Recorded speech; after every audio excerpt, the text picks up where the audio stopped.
महाभारत के प्रथम खंड में अंशावतरण पर्व के 59वें अध्याय में महाभारत का उपक्रम।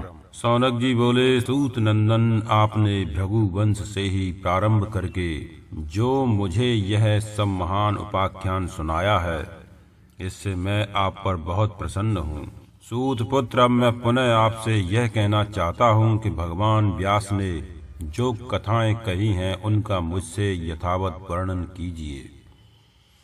जिसका पार होना कठिन था, ऐसे सर्प यज्ञ में आए हुए महात्माओं एवं सभासदों को जब यज्ञ कर्म से अवकाश मिलता था, उस समय उनमें जिन जिन विषयों को लेकर जो जो विचित्र कथाएं होती थीं, उन सब का आपके मुख से हम यथार्थ वर्णन सुनना चाहते हैं।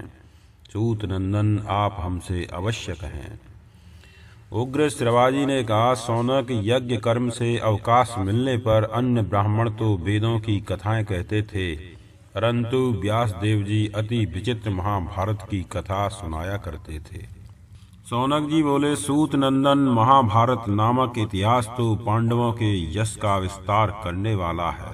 सर्प यज्ञ के विभिन्न कर्मों के बीच में अवकाश मिलने पर जब राजा जन्मेजय प्रश्न करते थे, तब श्री कृष्ण द्वैपायन व्यास जी उन्हें विधि पूर्वक महाभारत की कथा सुनाया करते थे। मैं उसी पुण्यमयी कथा को विधि पूर्वक सुनना चाहता हूँ। यह कथा पवित्र अंतःकरण करने वाले महर्षि वेद व्यास के हृदय रूपी समुद्र से प्रकट हुए सब प्रकार के शुभ विचार रूपी रत्नों से परिपूर्ण है। साधु शिरोमणे, आप इस कथा को मुझे सुनाइए।